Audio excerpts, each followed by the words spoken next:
Good afternoon, everyone. It's good to see you. I want to start today with an update from Dr. Kara Christ on the latest on COVID-19, and then I'm going to come and I have some comments. We'll get an update from General McGuire, and then we'll be happy to take some of your questions. Dr. Christ? Thank you, Governor Ducey. I wanted to provide an update on the trends our public health experts are seeing in Arizona and steps everyone can take to protect their loved ones, especially with Thanksgiving coming up.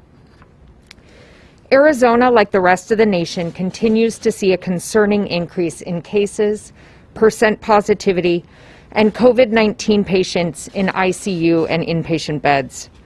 To date, a total of 283,102 cases have been reported to public health. And sadly, we've lost 6,365 Arizonans to COVID. Last week, the week of November 8th, all but 2 counties had a percent positivity above 10%, which meets the substantial category for percent positivity. And this week, we are trending higher. Each county also has a case rate that exceeds 100 per 100,000 people, which also meets the substantial category for that metric.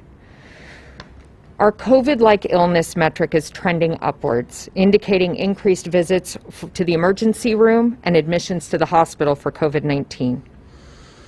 These metrics are heading in the wrong direction. My team is working with public health, hospital officials, and through public education and enforcement of our existing mitigation measures to address the recent rise in cases. Last week, CDC released important updates to their mask data and guidance. Importantly, we know now that masks provide more protection than previously thought. The new studies recently show that wearing a mask can also protect you from the infectious droplets of other people. I can't stress this enough. We recommend that all Arizonans wear masks in every setting, including public settings, public transportation, at indoor and outdoor events, gatherings, and in private settings. Arizonans should wear a mask anytime they will be around other people who do not live in their household. With the holidays approaching, we ask all Arizonans to make plans for Thanksgiving that include moving your celebrations outside, reducing the size of your gathering, wearing a mask if you are around people who do not live with you, staying physically distanced, washing your hands frequently, and celebrating virtually with your loved ones if you are higher risk, elderly, sick, or have been recently exposed to someone with COVID-19. These simple steps will help slow the spread and help reduce the risk of increased cases after the holiday. So we want all Arizonans to stay safe during the holiday. Thank you. Thanks very much, Dr. Christ. It's been 8 months since I issued a public health emergency in the state of Arizona. We announced it right here in this room, and I know many in our state are asking, when will it end? The answer is, that's not on the horizon. Arizona and our nation remain in a public health emergency, and getting back to normal isn't in the cards right now. Dr. Christ has just walked you through the numbers. They are rising here and all around the nation. And as we've stated before, they have been for several weeks. The truth is, this has been a long haul. You can't simplify or underestimate the impact this has had on so many Arizonans.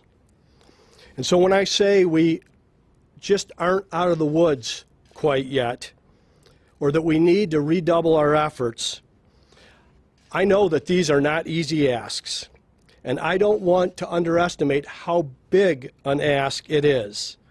But it is our ask today. It's my ask.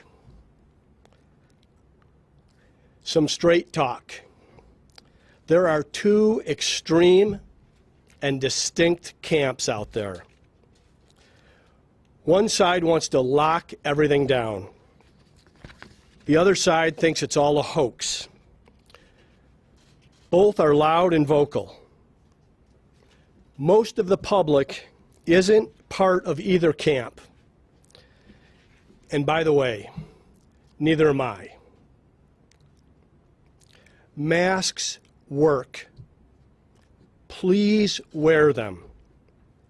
They are required nearly everywhere in Arizona, outside your home. Schools, restaurants, gyms, barbershops, stores, retail, and more. We've known for a while that a mask protects others, but a new study from the Centers for Disease Control, released last week, confirms that they also protect you. It's just one more reason why you should wear a mask.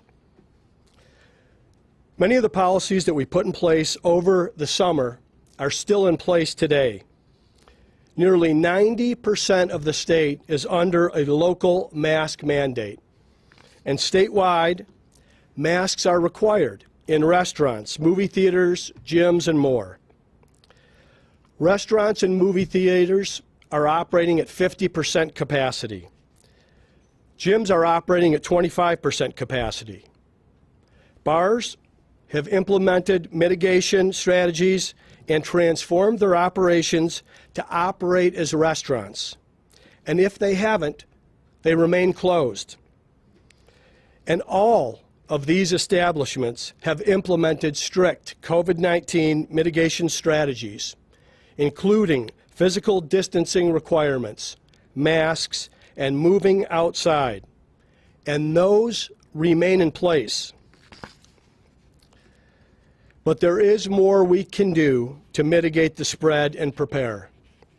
Today, Dr. Kara Christ and her team at the Department of Health Services are releasing official guidance for celebrating Thanksgiving safely. Thanksgiving is my favorite holiday, and I want everyone to enjoy it safely. The guidance provided is pure common sense. We're asking the public to be smart and to be responsible by following public health guidelines Dr. Chris put together and limit gatherings inside your home. We've been communicating with Arizonans since February about the risks of COVID-19 and how to contain the spread. And I'd say Arizona has been a leader on this. You can't drive or go anywhere in our state without seeing messaging about masks and physical distancing. And Arizonans have been good at following the guidance. But Arizonans aren't the only ones here anymore. We have thousands of people arriving from the Midwest and East Coast and elsewhere. So we're amplifying our messaging and doubling our investment in public service announcements to ensure every individual in the state knows what steps to take to protect themselves and their loved ones, from wearing a mask to getting tested to maintaining physical distance. As more snowbirds arrive and holiday visitors travel to Arizona, many are entering through the airport. It's the gateway to Arizona. I've asked Dr. Chris to work with Phoenix Sky Harbor Airport, Mesa Gateway Airport, and Tucson International Airport on inbound messaging around the importance of wearing masks and information on where travelers can get tested. But we need more than just messaging. We also need more specific, targeted testing. So I'm also asking Dr. Christ to work directly with Sky Harbor, Tucson International, and Phoenix Mesa Gateway to launch testing sites on premise at the airport. This will allow incomers to get tested immediately with quick turnaround. She and her team will be reaching out ASAP to get this moving. On schools, I think you've heard me say this before. I think children should be in school. I want parents to have options, and one of those options should be in-person learning. Despite the best efforts of teachers and parents, no one can argue. Kids have already missed out on far too much learning due to this pandemic. We want to keep our schools safe. They are already required to have mask policies, but Dr. Christ will be issuing an emergency measure to make sure schools statewide are implementing those policies on school grounds and on school buses. Our frontline medical workers have been so dedicated and working around the clock since the beginning of this pandemic, nonstop, putting their own lives at risk. And we are grateful for the work they do and the skill they have. Today, I'm directing $25 million to boost and support staffing at our hospitals. These dollars can pay for higher staff costs due to the current demand and allow hospitals to reward their existing direct care employees with bonuses for their dedication. Some hope and a positive light at the end of the tunnel. The news of these successful vaccines is very positive and optimistic. And I want Arizona to be prepared, and I'll commit to you that Arizona will be prepared. Today we've learned that the Pfizer vaccine is 95% effective, and Moderna has a vaccine that is also 95% effective. Earlier this year, Dr. Christ assembled a vaccine task force, and they have been actively working to ensure the effective distribution of these vaccines once they are available. And to support these efforts, today I'm issuing an executive order extending the enhanced surveillance advisory to collect information on these vaccinations. This will ensure that all Arizonans who want the vaccine will receive the appropriate follow-up doses at the correct time. It will also allow the state to identify and support vulnerable populations and underserved communities.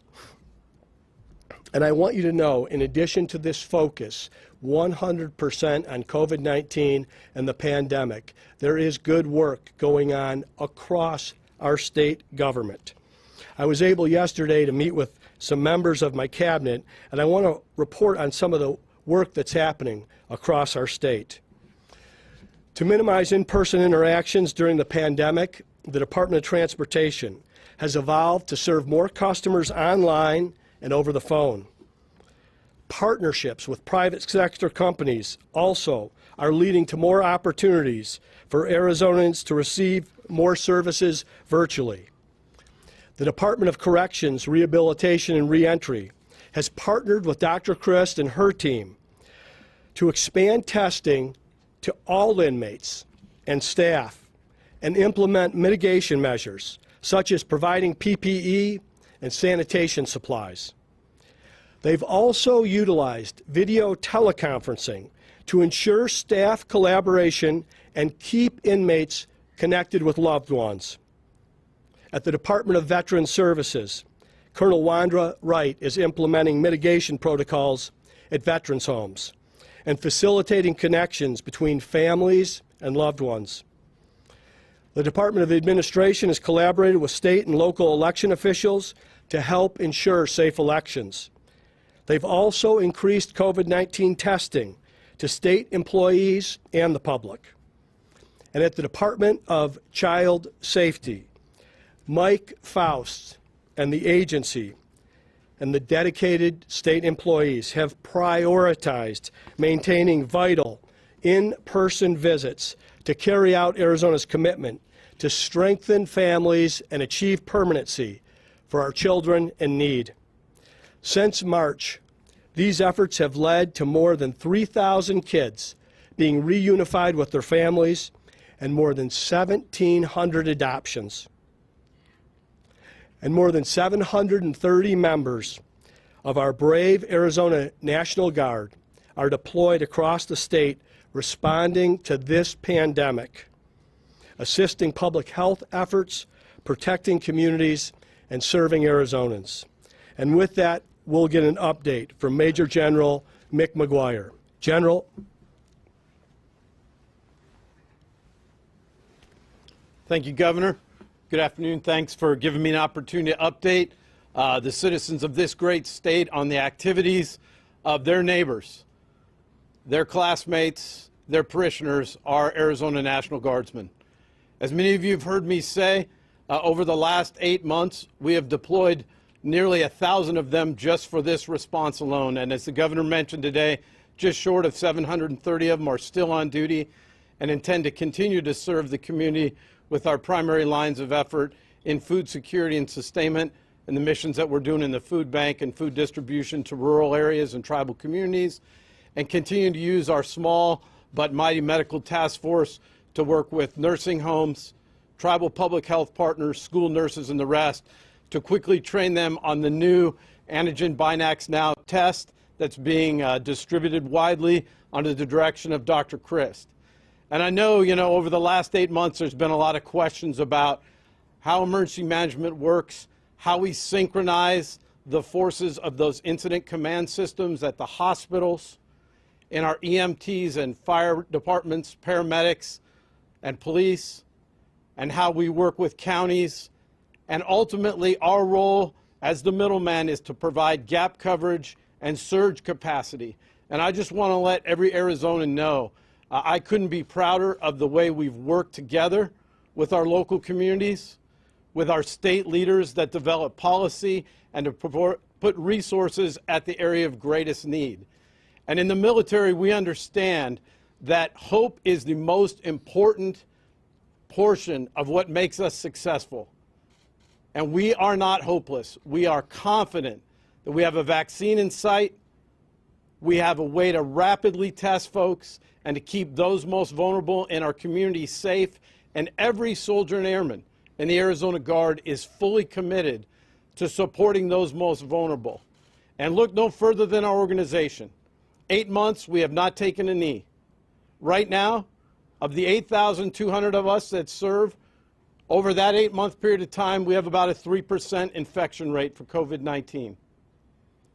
We'd like it to be 0, but it shows you that we can manage that through good mitigation and continue to meet the needs of the citizens. And to show you that this is the next greatest generation, in a typical quarter, we shoot to recruit 90 guardsmen, 1 a day, over a 90-day period. In the quarter from June ending in September, we were able to bring in 163 youngsters that want to serve proudly as volunteers in the Arizona Guard. They want to be your neighbors, help you out at this greatest time. And Governor, I thank you for letting them be the next greatest generation. So thank you very much, and we'll continue to serve proudly. Thanks very much, General. And again, thank you for the good work of the National Guard. Finally, I want to echo something Dr. Christ said earlier. We have lost 6,365 individuals to COVID-19 in the state of Arizona. Each one is an Arizonan. And I'd ask that you please join me for a moment of silence, prayer, and reflection for them and their families.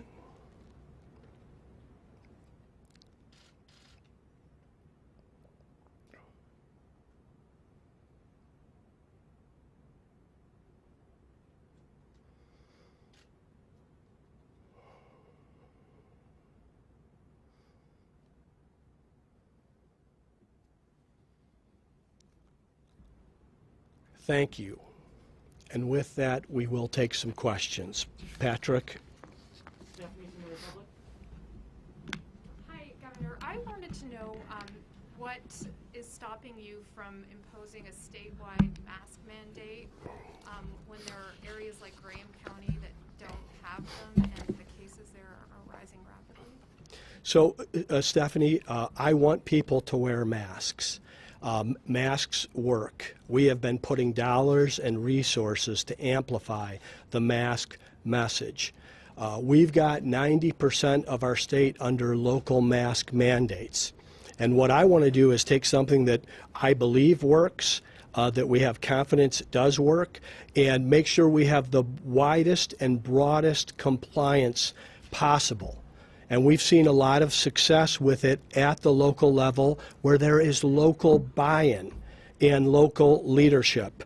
And what I want to avoid is some of the division and politics that have happened around this issue. So to me, the pinnacle is participation and cooperation. And what I've seen and from what I've heard, we're having a lot of that in the state of Arizona. That's what I want to continue. We'll go to Matt Galco from Fox 10.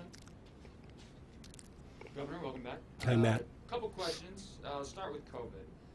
You look at the trends now, and a lot of health officials will say they look very similar to that brutal summer we had. You talked about the money for the hospitals, and it's my understanding that one of the reasons hospitals were able to keep staff is because we brought people in from out of state. We're traveling nurses and staff. With the infection rates so high around the country, they don't think they're going to be able to do that anymore. So, is this money enough? Or basically said another way, do we have enough staff to take care of people who might be a part of this upcoming possible spike? Yeah, very, very good question, and also what we're anticipating. Now, I want to highlight how contagious the virus is, how widespread it is.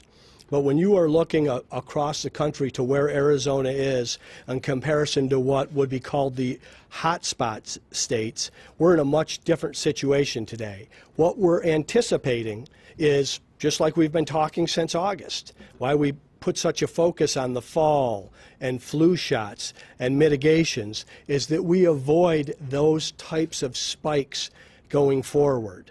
So I know that we have the hospital capacity. We have an incredible staff, doctors, nurses, emergency medical providers that are working right now. Is it enough money? I don't know. But if we need more money, we have access to more money. What we wanted to do is shore up our resources right now, make sure that we are prepared for whatever is coming. We won't be flat-footed. We're going to be vigilant and focused the entire time. So it's something that we're going to talk about and update, of course, the numbers on a daily basis, and as things change or as we have needs, as necessary. We'll do one more, Matt. Next question is about the election. Mm-hmm. For a lot of people, you are the face of the Republican Party here in the state. There's a faction of the party here in the state that is pushing a lot of debunked claims at this point about the election and the trust in it. There's some Republicans in the state who are accepting the results. Do you think it lies with you to just say, hey, there was no nonsense about these elections, they were safe, and put a stop to this? And I guess the last part of it is, do you accept the results of the election? Well, first, let me say, I think I've gone out of my way before the election to talk about my confidence in Arizona's election system. I think we do elections well in Arizona, and I think we are a good government state, and I stand by all those statements. I've also said that we are going to count all the votes in Arizona. We are going to allow whatever legal challenges that come to be swiftly adjudicated inside the state of Arizona, and that I will respect the election results. But as of right now, you don't, because you're waiting for that? Well, there are legal claims that are being challenged in court, and everybody on the ballot has certain access rights and remedies, and if they want to push that, they are able. Once those are adjudicated and the process plays out, I will accept the results of the election. I do think, Matt, I do think that you get your day in court. This isn't the first time this has happened in our country, and you get your day in court. We're going to keep moving. We've got a lot of people to go through. We're going to go to Mark Phillips with 15 next. Mark, go ahead, please.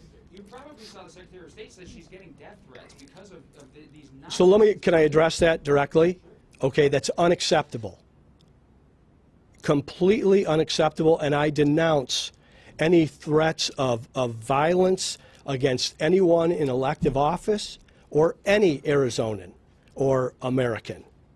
So that's different than a court challenge. Okay, a court challenge will play itself out, but it's completely unacceptable, any threats of violence. I also want you to know that our office is working with Secretary of State Katie Hobbs for any additional DPS resources that are necessary in any way to protect her. Mark, go ahead, please. Thank you. Hi, Governor. Good to see you again. I have a question to you about leadership. When I woke up this morning, three numbers struck me. 3,200 new cases, 53 deaths, 20 days since we saw you. You've referred in your earlier comments about the divide between those who believe masks are the answer and those who want nothing to do with it. With the holidays coming and just the fact that there are a lot of senior citizens who are watching right now, they want to see and hear from you. What does the governor have to say? Why are we doing it? And explain it. So my question is, why 20 days, sir? Why don't we see more of you leading the state through what is a very moving target? So I want to say that I know it's my role to communicate. I've gone out of my way to over-communicate on these issues, and we'll continue to do that. There's a number of ways that you can communicate as governor. Now, we did have an election. I was in front of you before the election happened. I wasn't going to be just another politician coming to the lectern the week after the election before there was certainty.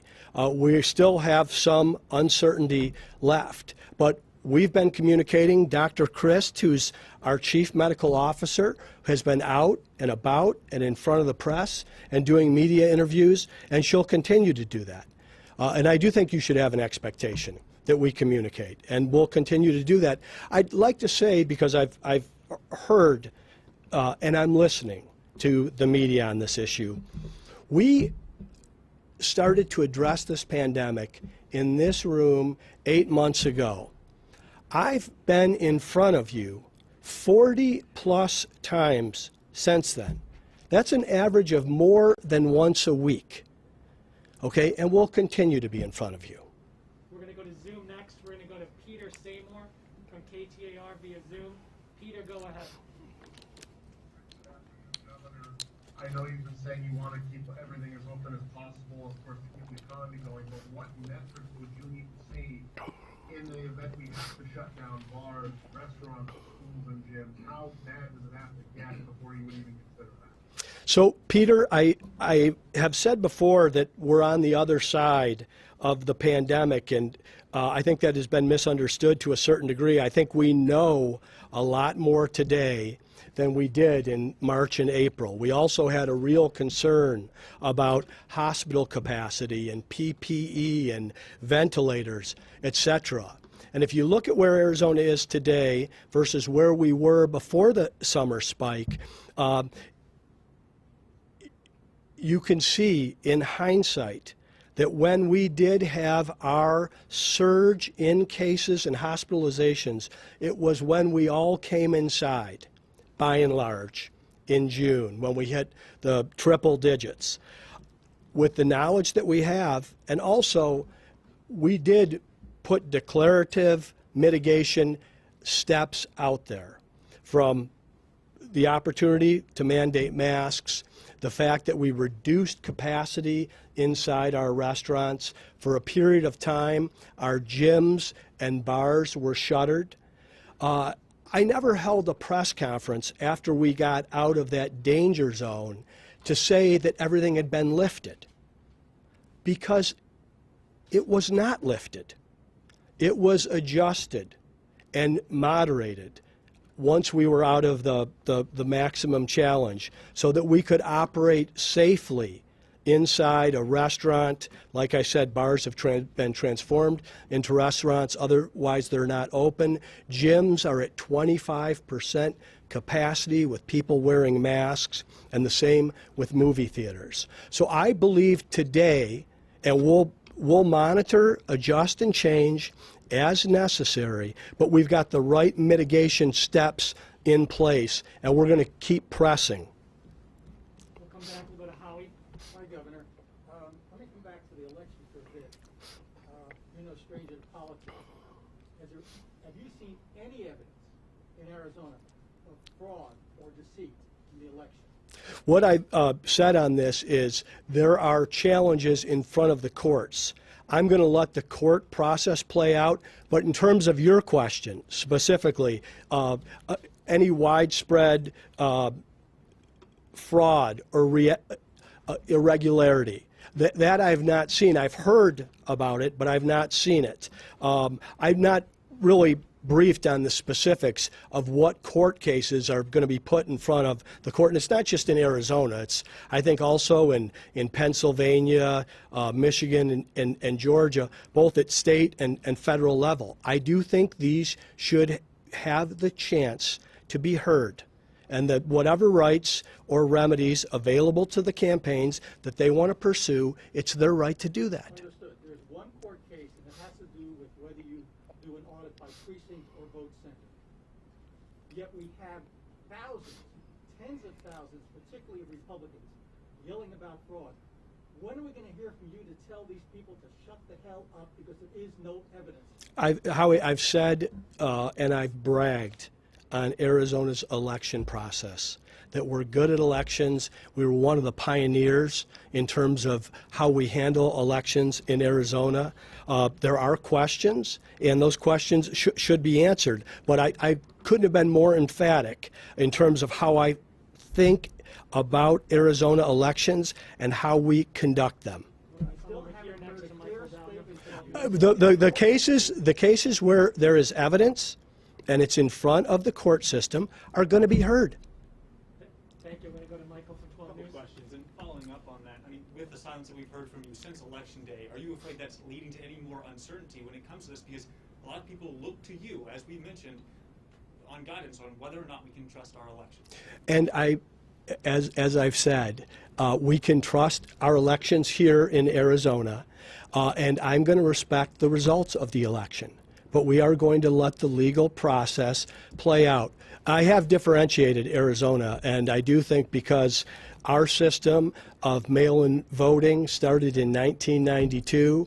It's been stewarded by both Democrat and Republican secretaries of state over the decade plus that it's come to the level of success that it has right now, and it is different than other states. It wasn't implemented in 6 months. It wasn't an experiment or an exploration. And I also think the way we conduct things in Phoenix are different than in the city of Philadelphia. And we will let the legal process play out. But some of those processes that we've seen, like people, whether it be Sharpie Gate or people talking about the green button being pressed, those things that aren't actually in court right now, are those bump kiss right now? Well, I've heard those same things. If you have evidence and you have witnesses, then you go to court. Those are the claims that will be heard, and we've got a separate and co-equal branch, and there will be decisions. So do you plan on certifying the election by the November 30, 31st deadline? There's a process to certification that begins at the county level. I'm going to follow the law and follow the process. Of course I am. Billy, go ahead, please. Thank you, Governor. Billy Hartbosch, iHeartRadio. Shifting gears, two topics. First one on your executive order on the vaccine. A lot of Arizonans want to know, we understand probably frontline workers are going to get it first and then possibly nursing homes. Who's next in line? Who gets that vaccine next? And secondly, have you spoken to Joe Biden's coronavirus task force? I know you've been working with the White House throughout the pandemic. Have you spoken to them, and when do you make that transition? So first thing on the vaccines, that's part of the reason Dr. Christ has put together this task force. I think it only makes sense, although I'm going to defer to public health, that we put our doctors, nurses, staff inside our hospitals, along with long-term care and our most vulnerable populations. I'm thinking of the Native American community and some of the communities that have been more affected by this. And it's not just the vaccine and a successful vaccine, it's vaccinations. And this is an incredible logistical undertaking. And that's why I say that Arizona will be prepared on doing this, and we'll continue to do that. And give me the second question. You've been working with the White House coronavirus task force throughout this, led by Vice President Mike Pence. Have you talked to Joe Biden's coronavirus task force? He already has a team in place. And if not, when do you plan on So we're continuing to work with the White House Coronavirus Task Force. I mean, these are people whose names you all know. And like I said, let's let the election process play out in terms of the legal challenges. But no one's reached out. And Dr. Chris, do you want to talk a little bit about the vaccinations and the logistical undertaking that will take? So we are anticipating by the beginning of the year to have COVID vaccine here in Arizona. There are some logistical things that we have to take into consideration, and that was one of the important parts of the enhanced surveillance. Is it's a 2-dose series, and whatever presentation you get, you have to have the same. Like if it's the Moderna, you have to have the Moderna for the second dose. So we want to make sure that we have the information to recall people the 21 to 28 days. And that we know what dose they get in case they go to a different provider. This is something, though, that we do all the time. We manage the state's Vaccine for Children's program. So we are used to working with CDC to get vaccine out to the groups and to the areas that need to get it. So we will have an advisory committee once the FDA approves it and gives the emergency use authorization. They will tell us, the government will tell us what groups should be prioritized, but you are absolutely correct. It's going to be healthcare workers, first responders, nursing care homes, and then vulnerable populations, which could have either people that are at higher risk, such as very specific populations, or geographical areas as well. Nicole from 15. Hi, Governor. In a scripted video this week, you said we've been able to keep the blood pumping through the economy while fighting COVID-19. Are you prioritizing pumping blood into the economy over people? No, I've been prioritizing lives the entire time, and I'll continue to prioritize lives. COVID-19 has been the #1 priority of the administration since we had our original press conference in this room. We have tried to do this in a way that protects lives and prioritizes them over anything else, while also safely protecting livelihoods. It's resulted in some targeted decisions and steps that we've had to make to basically slow the spread, break up large group gatherings, and to date, with all the challenges in front of us, we continue to press on that front, prioritizing lives. Except for the executive actions last spring, you've described your approach as a soft approach. I've not used the word soft. A light touch, I think it was. COVID is surging everywhere.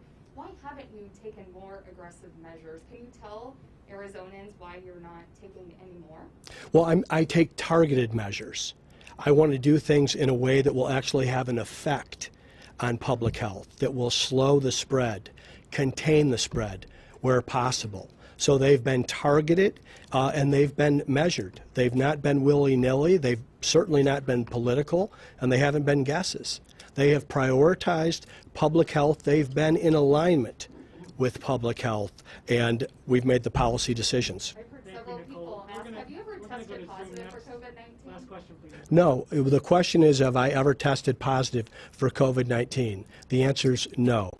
Thank you, Nicole. We're going to go to Zoom next. We're going to go to Brandon Mayha from Yuma, KYMA. Brandon, go ahead.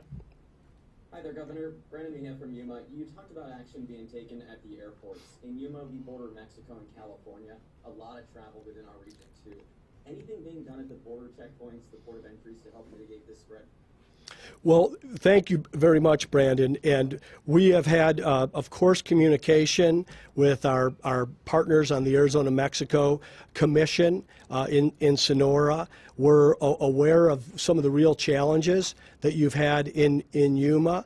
And this ability of real-time testing that we have right now, along with the capacity and resources, is certainly something we can surge or introduce to parts of the state that need it. I know you have many incredibly hardworking people that come back and forth. I know the industry has led on some of the testing and techniques there. That's been where the pinnacle of concern has been. And if there's additional steps that are needed, we're at the ready to help solve those issues, because the supply chain has caught up. The results now can happen not in real time, but with a rapid response. And we want to be able to do that so that we can protect lives and allow that very critical industry of agriculture in our state to continue.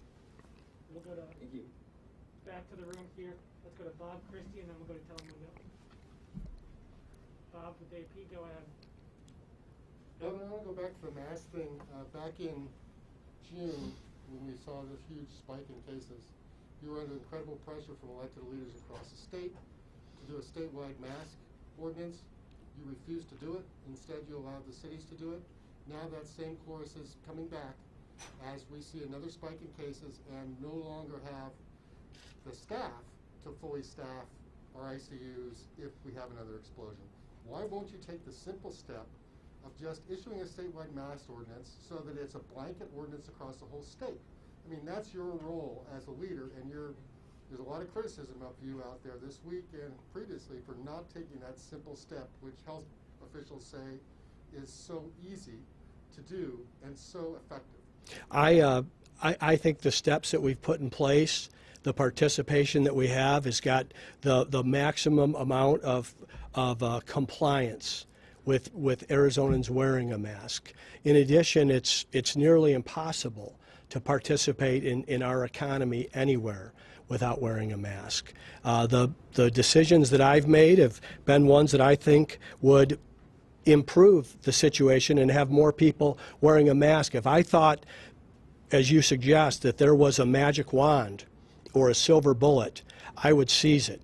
But I don't think that's the case, Bob. I don't think that's where the evidence is. There are states like Ohio and Illinois and Wisconsin and New Jersey, Minnesota and Michigan that all have statewide mask mandates, and their 7-day case rate is higher than Arizona's, and they've had the mask mandate, quote unquote, there longer. And I don't second guess other governors. Every governor has got to do what they think is in the best interest of their state, and what I've wanted to see is the maximum amount of participation, and that's what I'm going to continue to encourage. Okay, let's talk about the election again. I know you've addressed this questions a little bit, but you know, there's really no serious person believes that there was any miscounting of votes in Arizona. There are county supervisors who are refusing to vote for the canvass because they heard there might have been. Isn't it your role to slap that down and say, listen, there's nothing in court that would prevent this victory by Vice President-elect Biden from being certified? Knock it off. Why won't you do that? So it's my role, along with other state leaders, to make sure all the votes get counted. The voters vote. The voters vote. We count the votes. At this point in time in Arizona, Vice President Biden has about a 10,300 vote advantage. That's about 0.3%. And there are legal challenges out there, and they have the right to those challenges. So those challenges will play out in the court, and then I will respect the results of the election. We're going to go to Telemundo next. We got to keep moving. Well, I think that'd be a question. There's no issue in Mojave County if those Republican supervisors refuse to canvass the election. I think that would be a question for them. They are elected officials in their own right. This will play out. We got to get over here. We're going to go to Telemundo next. This is going to be the last question. Telemundo, go ahead. Since you don't really want to put a mask mandate, you did mention about the airports that you're going to have testing sites for people. Would that be something that you would do mandatory for people that are coming into our state from other areas, that they have to get tested, or any type of quarantine like many other states have done so, in ways to try to keep that down for people that are coming in? I mean, I know we have 3 major airports, but would that be something that you would try to do as well as an extra precaution measure? So I want to clarify. I want people to wear masks. And in Arizona, we have over 90% of the state that has local mask mandates, and by and large, we've had a lot of compliance with it. In terms of the airport, we want to provide just more resources. And of course, we expect anyone that's been exposed to the virus to quarantine. We believe that if there's testing that's available and it's easy with a rapid response, we'll have more participation. And I have a lot of faith in Americans that if they realized that they were were positive with the virus or exposed to the virus in a significant way, that they would quarantine. We just want to give them a way to know that. And to me, I know the challenges that we've had across the country with testing. We're not in that position today. We have capacity, and we want to maximize it at points of entry where people can just make better decisions. That would be voluntary again. It would be voluntary, yes. Thank you very much. So when are we going to see you again, Governor? One more question. Soon. Katie Hobbs, now you denounced the death threats made against her in very clear terms. Are you prepared to take any more steps to protect her and her family? Absolutely. We will do whatever it takes to protect Secretary Hobbs, and I think I said that the Department of Public Safety, which reports to me, is working with her office to provide all and any available protections, both personally and professionally. And regarding the election, you said you wanted to wait for all legal options to play out. Have you seen any lawsuit here in Arizona, either before or it's currently making its way through the courts?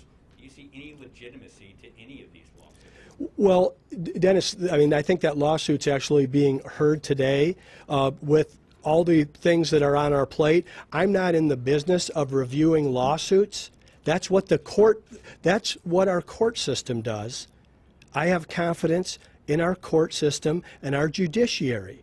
I'm going to let they are a separate and co-equal branch. Sure, but you're also holding off, saying that this election is over, saying that there's no fraud. You're holding off and saying that. Saying, wait. No, I've said I have confidence in our election system. I have confidence in how we conduct elections in Arizona. You want me to make a declaration before the legal process plays out. And listen, my name wasn't on a ballot in 2020, okay? I respect the people who put their names on a ballot.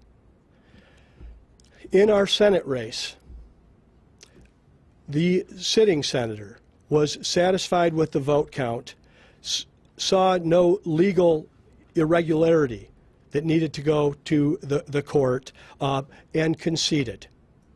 Okay? I followed up with a congratulatory call to Senator-elect Mark Kelly.